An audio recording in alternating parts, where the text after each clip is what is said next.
Hello friends. आप सब कैसे हैं? आशा है कि आप बहुत बहुत अच्छे होंगे। और आज मैं आया हूं आपको एक ऐसा जबरदस्त वीडियो लेकर कि हमें लगता है कि ये 10 दिन लगातार, अगर कोई भी 10 दिन लगातार ये वीडियो देख ले तो जनरल टॉक करना, टेबल टॉक करना या जनरल कन्वर्सेशन किसी से भी इंग्लिश में अच्छे तरह से कर सकता है। तो ये 10 दिन का एक प्रैक्टिस सेशन हम लोग चला रहे हैं, एक 10 दिन का सेशन चलाने जा रहे हैं। जो अगर 10 दिन अगर कोई भी बच्चा अगर इसको कंटिन्यू कर ले तो हमें लगता है कि जनरल बात करने आ जाएगा। ये बहुत ही जबरदस्त और आपके अंग्रेजी के लिए बहुत ही चुस्त दुरुस्त और तंदुरुस्त करने के लिए ये सेशन हम लोग 10 क्लास ला रहे हैं। और ये 10 दिनों का कोर्स आपके काफी काम का हो सकता है। सब कीजिएगा, लेकिन ये 10 क्लास जरूर कीजिएगा, ये भी बहुत जरूरी है। तो आइए हम देखते हैं कि रोजमर्रे की जिंदगी में वो कौन सा सेंटेंसेस है जो बोलचाल में यूज होता है। और मुझे लगता है एक छोटी चीज जो है दैट इज वेरी इंपॉर्टेंट, और a little things makes a big difference. So आइए आज 25 सेंटेंसेज हम जानेंगे जो रोजमर्रे की जिंदगी में हमें इस्तेमाल होता है और ये आपके काफी काम का हो सकता है। एक नहीं, दो नहीं, ये 10 क्लास हम देंगे। और मैं आशा करता हूं कि अगर 10 क्लास सब लोग कर ले अगर इस क्लास को, तो हमें लगता है जनरल बात करने उनको आ जाएगा। तो आइए शुरुआत करते हैं। वो कौन सा 25 छोटे छोटे सेंटेंसेस है जो बोलचाल में बहुत उपयोगी होता है। तो आइए आज पहला सेशन हम लोग स्टार्ट करते हैं, क्लास 1। और फिर हर सैटरडे को 7 बजे आपको एक नया जाएगा। अब इसके बाद जब जाएगा तो दूसरा होगा। और इस तरह से 10 क्लास, फिर मैं रिपीट कर रहा हूँ 10 पे, इसलिए स्ट्रेस डाल रहा हूँ कि अगर 10 क्लास कोई भी कर ले तो हमें लगता है जनरल उसको बात करने अंग्रेजी में आ जाएगा और he can talk to anyone. तो आइए स्टार्ट करते हैं। वो कौन सा 25 सेंटेंसेस है। तो सबसे पहला सेंटेंस है जो देखिए बोलचाल में हम लोग अक्सर पूछ देते हैं किसी से। अब क्या पूछते हैं? Daily use sentences. अब पहला सेंटेंस जो है आप इसको देखिएगा, क्या आप मेरी बातों को समझ रहे हैं? अक्सर हम बोलते हैं क्या आप मेरी बातों को समझ रहे हैं? क्या आप मैं कह रहा हूं जो समझ पा रहे हैं आप? क्या अभी तक मेरी बात समझ रहे हैं? तो इसके लिए जो अंग्रेजी हम बोलते हैं, बहुत सारा एक्सप्रेशन है, बट आप जनरल कॉमनली हम लोग बोलते हैं डू यू अंडरस्टैंड। इसके अलावा भी बहुत सारे वर्ड आते हैं जो बोलचाल के भाषा में यूज होता है। दूसरा वर्ड है आर यू गेटिंग मी, और आर यू गेटिंग मी। अब थोड़ा सा इस वर्ड को थोड़ा सा देख लेते हैं कि क्या होता है। आप चाहें तो और भी वर्ड यूज कर सकते हैं। थोड़ा सा ये वर्ड को हम कैसे बोलेंगे उसको थोड़ा सा ख्याल रखेंगे। ये वर्ड है अंडरस्टैंड, बट बोलते समय इसमें ये डी का उच्चारण नहीं करेंगे और यहाँ डी का उच्चारण नहीं करेंगे। थोड़ी सी नाक से आवाज आएगा। Do you understand, do you understand, ये वर्ड यूज करेंगे। क्या बोलेंगे? Do you understand. और गेट मतलब भी समझना होता है, तो आप बोल सकते हैं आर यू गेटिंग मी। आप एक और वर्ड यूज कर सकते हैं, are you with me, are you with me, so far clear. ये 4-5 क्वेश्चन है जो यूज कर सकते हैं, लेकिन सब बेस्ट है कि डू यू अंडरस्टैंड, ताकि बहुत लोग समझ जाएगा। आर यू गेटिंग मी ये भी यूज कर सकते हैं, ऐसे आप बोल सकते हैं। तो इसलिए आज के बाद से जब भी आपको बोलना हो कि आप मेरी बातों को समझ रहे हैं, तो कौन सा वर्ड बोलेंगे? डू यू अंडरस्टैंड मी, या आर यू गेटिंग मी, या are you okay with me, ये यूज कर सकते हैं। आइए दूसरे पे चलते हैं। दूसरा वर्ड है अपना जूता उतारें या जूता खोल दें। जब जूता खोलने की बात आती है तो वर्ड आता है टेक ऑफ योर शूज। इसको थोड़ा सा यूज कैसे कर सकते हैं, आइए थोड़ा सा हम देख लेते हैं। इसको यूज करने के लिए हमें क्या यूज कर सकते हैं? Take off your shoes. अब आइए थोड़ा सा इस वर्ड को जान लेते हैं। देखिए टेक ऑफ का मतलब होता है, अब यहां के हिसाब से तो उतारना या खोलना हो गया, लेकिन एक्चुअल टेक ऑफ वर्ड हम जान जाएं तो हम कहीं भी यूज कर सकते हैं। टेक ऑफ का एक्चुअली मतलब होता है किसी चीज से किसी चीज को अलग करना, किसी चीज से किसी चीज को अलग करना। उतारना से मतलब नहीं है, किसी चीज को किसी चीज से अलग करने को हम टेक ऑफ कहते हैं। एक बच्चा बोला कि सर आप बोल रहे हो उतारने के लिए, अपने बैच में मैं पढ़ा रहा था अपने कोचिंग में, तो बोले कि सर उतारने के लिए आप टेक ऑफ कह रहे हो। तो सर जब प्लेन आती है तो लैंड होता है और जाती है तो टेक ऑफ होता है, तो उड़ान भरने के लिए टेक ऑफ क्यों होता है? तो मैंने बच्चा से बोला कि बाबू ऐसा है कि किसी चीज को किसी चीज से अलग होने को टेक ऑफ कहते हैं। इसमें चाहे हिंदी जो भी उतार लीजिए, उतारना कह लीजिए, खोलना कह लीजिए, चाहे उड़ान भरना कह लीजिए। मान लीजिए कि हम मंदिर जाते हैं तो हम अपने जूते को क्या करते हैं, टेक ऑफ करते हैं।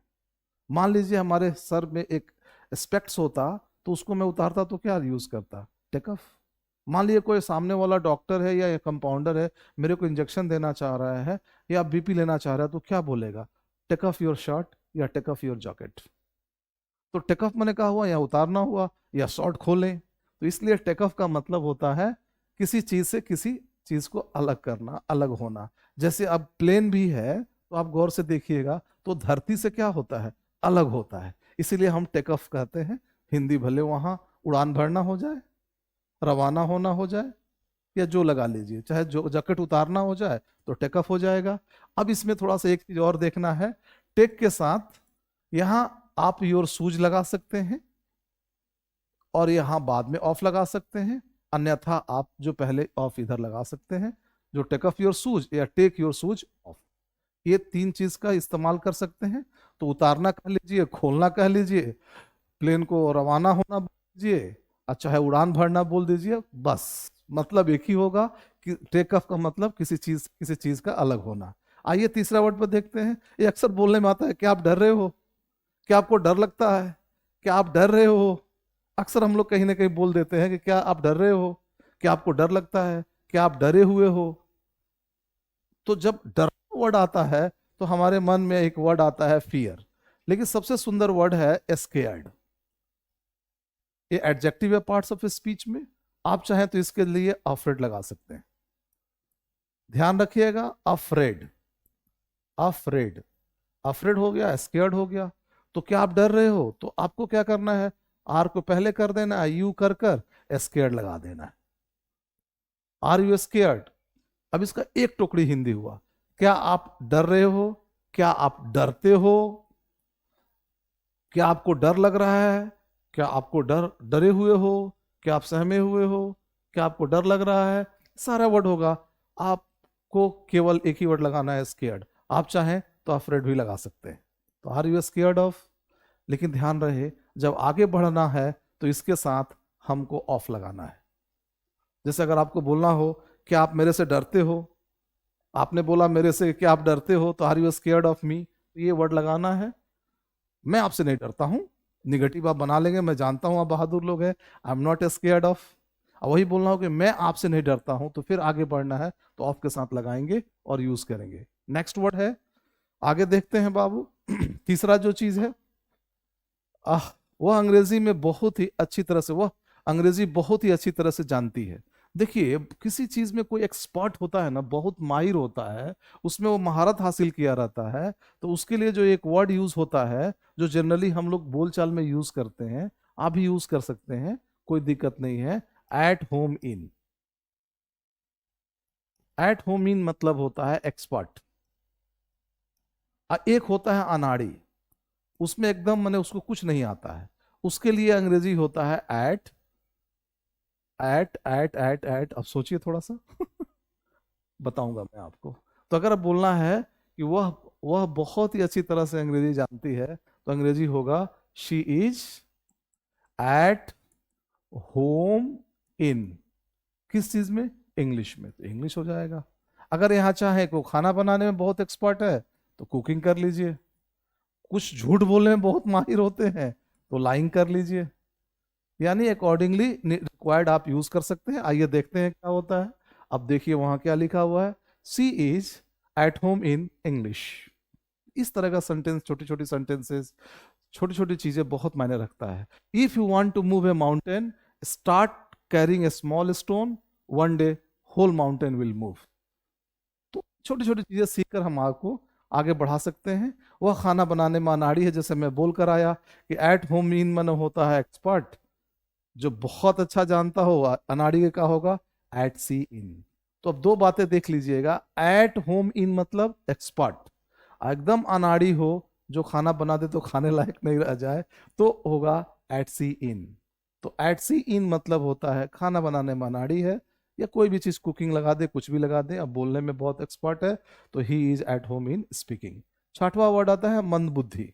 मंदबुद्धि का मतलब क्या होता है, जिसको काम देने के बाद से ना अफसोस हो कि काहे उनको काम दिए, ब्लॉक हेड। नहीं, कई बार मजाक में हम लोग बोल देते हैं वह गोबर गणेश है, मतलब एक्सट्रीम सिंपल है, सिंपलटन। तो he is a block head, देने के बाद खुद अफसोस लगे क्यों हम उसको दिए, राइट ना। तो ये तो थोड़ा बहुत स्ट्रांग वर्ड है, नहीं बोल सकते हैं गोबर गणेश, नहीं ना, अंडरस्टैंड। तो थोड़ा देख लीजिएगा, वह मंद बुद्धि का है, ही इज ब्लॉक हेड। और उसका सिनोनिम से यहाँ एक वर्ड है 7 में, वह जेल में है। ऑफ कोर्स जेल में का अंग्रेजी जो हम लगाते हैं वो ठीक है, अच्छी बात है, बट एक और वर्ड होता है जिसको हम यूज करते हैं, और टाइम्स ऑफ इंडिया में या न्यूज़पेपर में ये वर्ड ज्यादा देखने को मिलता है, जिसको बोलते हैं बिहाइंड द बार।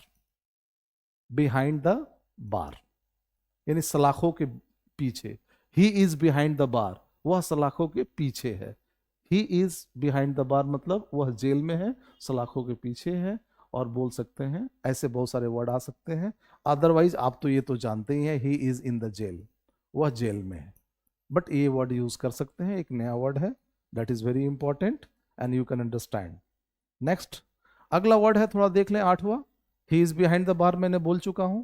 नेक्स्ट है अपने हाथ खड़ा करो। देखिए अपना हाथ खड़ा करने के लिए हम लोग बहुत इंपॉर्टेंट वर्ड यूज करते हैं, put your hands up and put your hand up. इसमें दो चीजें सीखना है और दैट इज वेरी इंपॉर्टेंट, आप देख लीजिएगा। पहला वर्ड जो है थोड़ा सा देखिएगा, बोलचाल के भाषा में हम तो यूज करते ही हैं। यहां देखिएगा एक वर्ड सीखना है, हैंड और अस। देखिए हैंड्स बोलते हैं तो इसमें डी का उच्चारण नहीं करते हैं, आपको उच्चारण करना है हैंड्स, ये डी का उच्चारण नहीं करना है। जैसे हम लोग सैंडविच बोलते हैं तो SANDWITCH लिखते हैं, बट पढ़ते समय ये डी का उच्चारण नहीं करते हैं। सैंडविच होता है ना कि सैंडविच होता है। तो सैंडविच बोलेंगे, क्या बोलेंगे, सैंडविच। गुड, क्या बोलेंगे, सैंडविच। अब ना भी बताऊं तो मुझे पता है कि आप बहादुर लोग हैं, इसको क्या पढ़ेंगे, मुझे पता है क्या पढ़ेंगे, हैंडसम। क्या नहीं पढ़ेंगे, हैंडसम नहीं पढ़ेंगे, हैंडसम पढ़ेंगे। तो यहां हो गया हैंड्स। हैंड्स थोड़ा नाक से आवाज आए, नाक से आवाज आए, हैंडसम। तो पुट योर हैंड्स अप, अपने हाथ को खड़ा करें, ऊपर खड़ा करें। अब एक आता है मन में आपको होगा कि सर आज तक तो हम लोग ये बोलते थे, क्या यह गड़बड़ है क्या? जी नहीं, हैंड्स अप बोले या पुट योर हैंड्स अप, फिर दोनों में थोड़ी सी फर्क है, मैं बता देता हूं। थोड़ा पुलिस, थोड़ी सी इसमें आदेश लगता है, थोड़ा सा ये लगता है, वो लोग बोलते हैं कि हैंड्स अप, क्योंकि उनको लगता है ना कि हैंड्स अप इसलिए करते हैं कि सामने वाला जो है कहीं क्रिमिनल नहीं हो और उसके नीचे आर्म्स नहीं हो, इस आर्म्स छुपाया ना हो, वो हो सकता है मेरे को खतरा कर दे, इसलिए बोला जाता है हैंड्स अप। तो दोनों हाथ उठाते हैं। लेकिन क्लास में जब टीचर जब किसी विद्यार्थी से पूछते हैं तो ये दोनों हाथ उठाने की बात नहीं होती है, एक हाथ उठाने की बात होती है। तो हम बोलेंगे हैंड अप, हैंड अप। दोनों हाथ उठाना होगा तो बोलिए हैंड्स अप। लेकिन ये थोड़ा सा कम पोलाइट है, ये थोड़ी ज्यादा रिस्पेक्ट है, थोड़ी सी ज्यादा पोलाइटनेस है, ज्यादा विनम्रता है, थोड़ा मीठापन ज्यादा है। तो हम ये बोलें put your hands up, put your hand up. Raise your hand भी बोलते हैं, दैट इज वेरी इंपॉर्टेंट। और इसमें थोड़ा सा आदेश है, थोड़ा सा थोड़ी सी लिटिल बिट रफ है, तो ये बोलते हैं हैंड्स अप। हालांकि आप बोल सकते हैं कोई बात नहीं, it is not a crime, both are acceptable, लेकिन ये थोड़ा सा पोलाइटनेस है। अगला वर्ड है अपने हाथ नीचे करो। आप तो समझ ही गए होंगे, पुट योर हैंड्स अप होगा तो हाथ नीचे करना के क्या होगा, अप मने ऊपर होता है तो डाउन मने क्या होगा, आपको ज्यादा बताने की जरूरत नहीं, I know you understand. Next आता है, क्या आप मुझे एक गिलास पानी पिलाएंगे। अब देखिएगा यहाँ वर्ड आता है पिलाना। अब देखिएगा इसमें थोड़ा सा क्या वर्ड सीखना है, just take care of it, इसको थोड़ा ख्याल रखना है। देखिए यहाँ पिलाना, पिलाना वर्ड जो होता है इसका अंग्रेजी होता है OFFER, ऑफर। ऑफर मतलब पिलाना होता है। अब इसके बाद अगर यहां कोई दूसरा वर्ड आ जाता है, जैसे मान लीजिए नमाज आ गया, तो इसका मतलब ऑफर का मतलब पढ़ना हो जाएगा। वर्ड सेम है लेकिन जैसे मीनिंग आता है वहां बदल जाता है। जैसे आप देखिएगा ऐसे वर्ड आ गया तो इसको हम क्या क्या मतलब समझेंगे, ये यहां डिसाइड करेगा। अगर यहां गोइंग हो गया तो इसका मतलब इज हुआ, और यहां गॉन हो गया तो यहां मतलब क्या हुआ, हैज हुआ। ठीक उसी प्रकार अगर नमाज आ गया तो ऑफर का मतलब पढ़ना हो जाएगा, और ध्यान रखिएगा ऑफर मतलब पिलाना हो जाएगा जब यहाँ एक कप ऑफ टी आ जाए, एक कप ऑफ कॉफी आ जाए, या वाटर आ जाए। ध्यान रखिएगा। ड्रिंक मतलब क्या होता है आपको पता है। यहाँ किसका बात हो रहा है, पिलाना का। और ड्रिंक मतलब क्या होता है आपको पता है। तो अकबर यहाँ बोलना है तो क्या बोलना है, विल यू, चूंकि क्वेश्चन है तो विल पहले लगा देंगे। ऑफर मने पिलाना, मी मुझे क्या, ए ग्लास ऑफ वाटर। आप चाहें तो यहां से हटाकर यहाँ मिल्क कर सकते हैं, कॉफी कर सकते हैं, टी कर सकते हैं। Choice is yours. आशा है समझ गए होंगे। ऑफर मतलब पिलाना, और ड्रिंक मतलब आपको पता है। नेक्स्ट वर्ड है, क्या आप एक गिलास पानी लाओगे। लाना, लाना का अंग्रेजी क्या होता है, ब्रिंग होता है। ध्यान रखिएगा।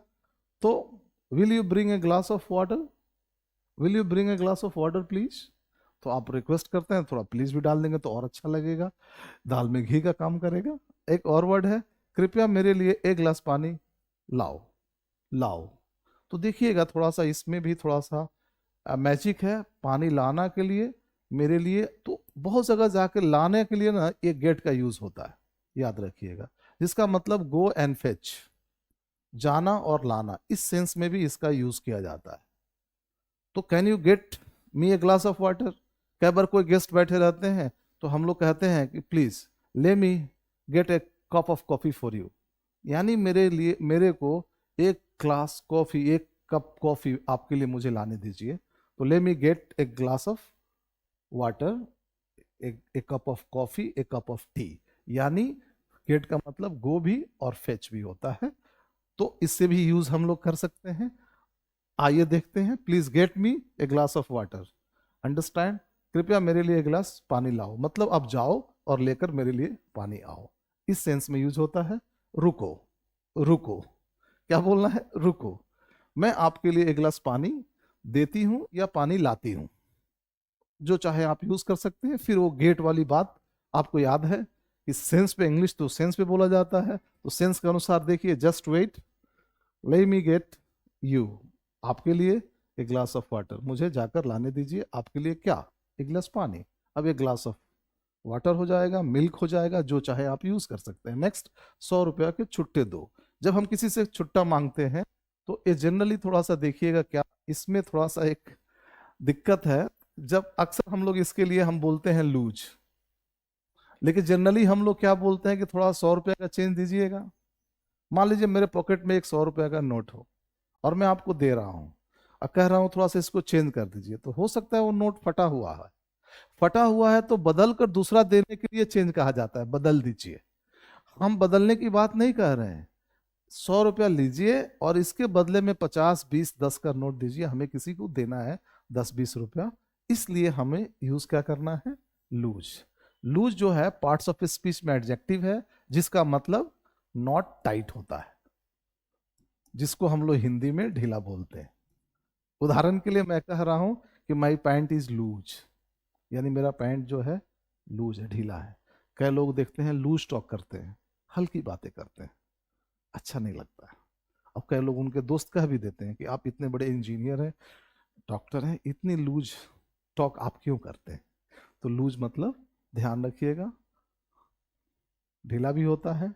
लूज मने ओछी बातें, हल्की बातें हो गया। और यहाँ लूज मने कहा हुआ इसका छुट्टा देना। तो आज से बात क्या कहेंगे, give me 100 rupees loose. I hope आपको समझ में आ रहा होगा और आप इंजॉय कर रहे होंगे। आगे चलते हैं, नेक्स्ट है गिव मी 100 रुपीज लूज। अब आगे आते हैं 15 नंबर में, 4-4 के ग्रुप में हो जाओ। कई बार 50 लोग क्लास में होते हैं तो हम लोग कहते हैं 4-4 के ग्रुप में हो जाओ बाबू, और आप लोग कन्वर्सेशन कराएंगे हम। 4-4 के ग्रुप में हो जाने के अंग्रेजी बोलते हैं get into the group of 4। 5-5 के ग्रुप हो जाओ, get into the group of 5, ऐसे यूज कर सकते हैं। 16 है, इसे रट लो। रटना का अंग्रेजी होता है मेमोराइज, मेमोरी वर्ड से बना है वर्ब मेमोराइज। और रटना के एक और वर्ड होता है mug up. Each year we mug up 10 question, jot down 8 to 5 question in exam and become a graduate। ऐसे बहुत सारे लोग होते हैं जो करते हैं। हद कर दिया आपने। जब कोई व्यक्ति होता है जो एक्सट्रीम किसी चीज के लिए कर देता है, एक्सट्रीम कर देता है, उसे हम लोग बोलते हैं कि एकदम अति कर दिए आप, अत कर दिए, अतिवादी हैं क्या। तो उसमें थोड़ा नाराजगी होते हैं, एग्रेशन आता है, और हम बोलते हैं इनफ इज इनफ, अब इससे आगे मत बोलना। इस सेंस में हम लोग इनफ यूज करते हैं। चीनी डाल दो। अब इसमें थोड़ा सा देखना है कि चीनी डालना के वर्ड जो यूज करने हैं, दो चीजें आपको समझना है, दैट इज इंपॉर्टेंट। पहला जो चीज है कि एक होता है कोई ग्लास है उसमें हम चीनी डालते हैं, एक होता है उसको हम फेंटते हैं। तो जब चीनी डालते हैं तो उसके लिए अंग्रेजी हम वर्ड करते हैं ऐड, ऐड द सॉल्ट। कोई चीज बना, नमक कम है तो हम कहते हैं ऐड द सॉल्ट। और ध्यान रखिएगा, अगर हमने ऐड द शुगर कर दिया दूध में और फिर उसको हम फेंटते हैं, ऐसे मिलाते हैं, तो उसका अंग्रेजी जो होता है STIR, स्टर बोलते हैं। स्टीर मत बोलिएगा, स्टर बोलते हैं, शुगर थिंग्स। और डालते हैं तो उसको बोलते हैं ऐड। नमक को भी ऐड करते हैं, शुगर को भी ऐड करते हैं, और फिर उसको ऐसे राउंड करते हैं, तो उसको हम स्टर यूज कर सकते हैं, स्टर। तो आगे देखते हैं, इसको देखिएगा, ऐड द शुगर। दूसरा क्या बोला मैंने, ग्लास में पानी डालो, फेंटने का बता चुका हूं मैं आपको। तो पानी डालने का अंग्रेजी जो होता है वो थोड़ा सा सीख लेते हैं। इसमें दो चीजें सीखना है, डालना, पानी डालना का अंग्रेजी क्या होगा, और दूसरा जो होता है ग्लास में। देखिए कोई भी चीज, जैसे मान लो ये जग है, इसमें पानी है और यहाँ ग्लास है, इसमें हमें डालना है। तो कोई भी चीज अप साइड मोशन होता है, अप साइड मोशन। फिजिक्स वाले ज्यादा बात समझेंगे, मोशन, काइनेमेटिक्स ज्यादा समझते हैं। तो अप साइड मैंने होता ऊपर से, मोशन मैंने रफ्तार हो गया। और जब भी ऊपर से कोई मोशन होकर चीज आए और अंदर में आए किसी चीज में, चाहे वो गड्ढा हो, कोई भी इनसाइड में चीजें आए, अप साइड मोशन इनसाइड, अंदर में आए, उसके लिए हमको लगाना है इनटू।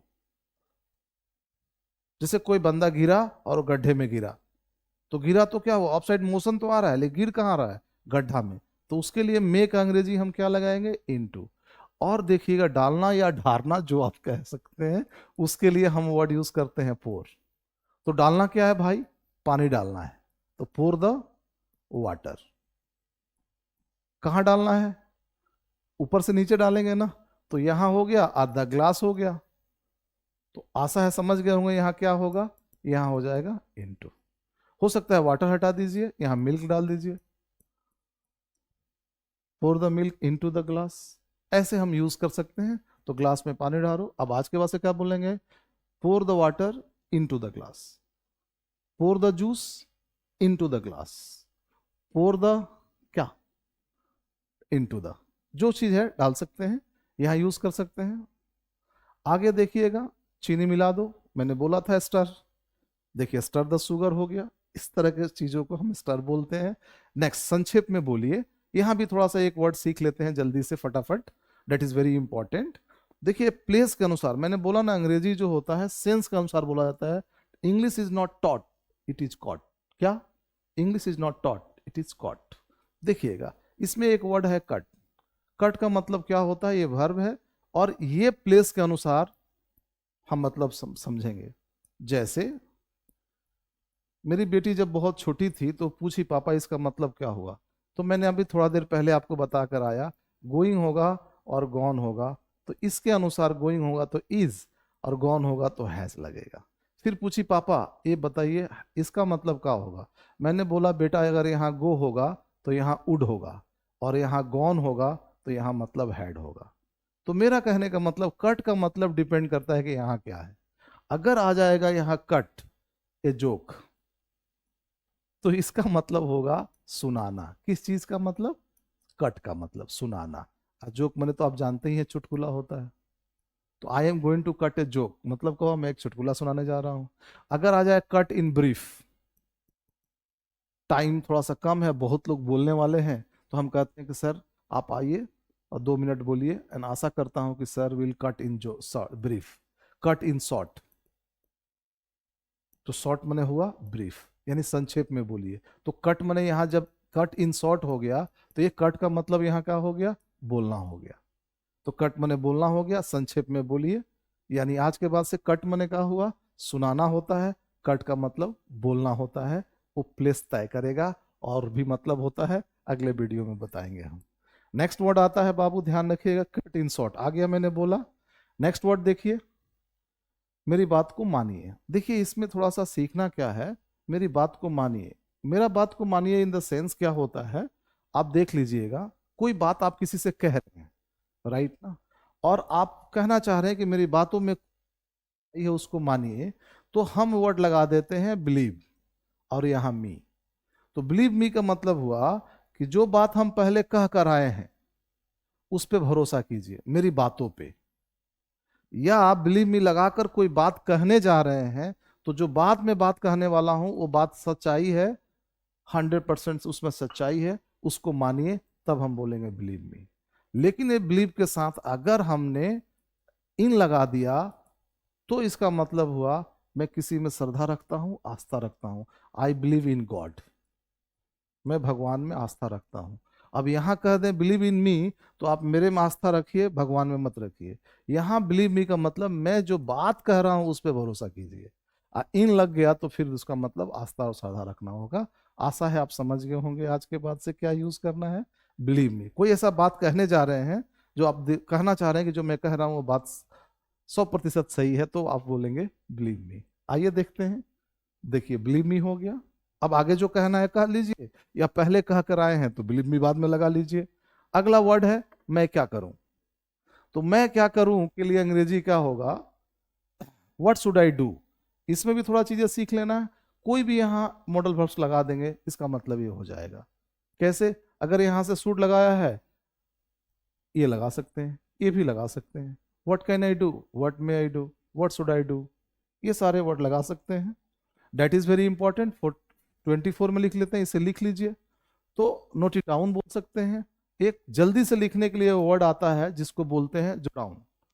फटाफट लिख लेने के लिए हम जो डाउन बोलते हैं, लेकिन JOLT होता है और DWON होता है। इसमें क्या करना है, ये डी का उच्चारण हमें डी करना है और एल का तो उच्चारण करते ही नहीं है। अर्थात आपको लिखना यही है, बोलना ये है, जो डाउन। इसे लिख लीजिए।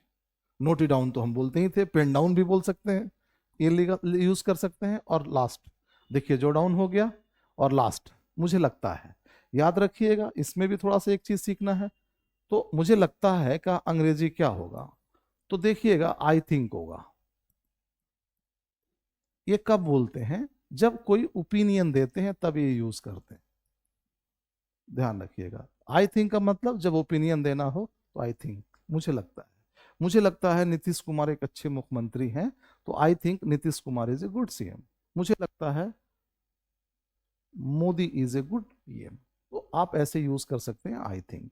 अब आपको क्वेश्चन करना हो, यानी किसी से आप यूज करना चाहते हैं, तो आप बोलेंगे डू यू थिंक, क्या आपको लगता है, और फिर यहां लगा देंगे do you think Nitish Kumar is a good CM। ऐसे यूज कर सकते हैं। आप क्या मांगना चाह रहे हैं, क्या हम अपने मुख्यमंत्री जी के बारे में क्या हम कोई सोच रहे हैं थोड़े, हम तो ओपिनियन बता रहे हैं। ऐसे यूज कर सकते हैं। Do you think English is a good language, क्या आपको लगता है इंग्लिश एक अच्छी भाषा है, तो ये ओपिनियन मांगते हैं, वहां ये लगाते हैं। आशा है आप ये 25 सेंटेंसेज आपको डे टू डे कन्वर्सेशन में यूज करेंगे, और इट्स वेरी इंपॉर्टेंट, और आप इसको यूज करेंगे, और it will help you very much to grow your English. तो इस तरह से छोटी छोटी 25 सेंटेंसेस हम आपको लाते रहेंगे, और अगले 10 दिनों का कोर्स है, और 25 सेंटेंसेज आपको रोजमर्रे की जिंदगी में, रोज कन्वर्सेशन के दिनचर्या में यूज होता है। टेबल कन्वर्सेशन कीजिए, कहीं ऑफिस में जाइए, जनरल बात करते हैं, अपने घर में बच्चों से बात करना हो, किसी से बात करना हो, ये 25 सेंटेंसेज आपके काफी काम का हो सकते हैं। और करेक्ट करना है, क्या आपके पास 100 रुपया का चेंज होगा या लूज, क्या आपके पास 100 रुपया का चेंज होगा या लूज होगा, आपको तो पता चल गया है। यूज करेंगे, ओपिनियन बताने के लिए हम थिंक का यूज करेंगे। आशा है इस तरह की चीजें 10 दिन का कोर्स में 25 रोज बोले बोले बोले जाने वाले इंग्लिश सेंटेंसेस का यूज करें, और इसका इस्तेमाल करें, और आज से ही बोलना शुरू करें। मुझे लगता है कि इसको अगर 10 दिन क्लास कर लें तो आपका अंग्रेजी चुस्त, दुरुस्त और तंदुरुस्त हो जाएगा, और आप बोलना शुरू कर देंगे। हाँ, अगर आप चाहें कि स्टेज पे जाकर माइक लेकर 10 मिनट बोल दें, उसके लिए आपको थोड़ा सा और मेहनत करना पड़ेगा, लेकिन a wrong start is better than no start. तो आइए शुरुआत करते हैं, छोटी बेबी स्टेप है, इसको स्टार्ट करते हैं एंड वी कैन लर्न। हाँ, एक और बात, आपको लाइक भी करना है, सब्सक्राइब भी कीजिए। और मैं आपका प्रेम स्नेह दुलार देख रहा हूँ कि 1200 1300 व्यूज आ रहे हैं, 1400 व्यूज आ रहे हैं 4 दिन 5 दिन 3 दिन 2 दिन में। तो मुझे लगता है कि मैंने अच्छा शुरुआत किया और मुझे खुशी होगा कि मैं आपके काम आ सकूं और आप सब एक बेहतरीन स्पीकर बने। और आपके अंग्रेजी बोलने में अगर थोड़ा सा भी मैं काम आ सका तो मैं समझूंगा कि इस तरह का वीडियो बनाना आपके लिए सार्थक हुआ और मेरे लिए भी सार्थक हुआ। Wish you all the best. See you in next Saturday at 7 o'clock। हर सैटरडे को एक लेकर आएंगे। आज क्लास 1 है, अगला class 2। So with this sentences I will tell you good luck and see you next Saturday 7 बजे। Thank you, bye.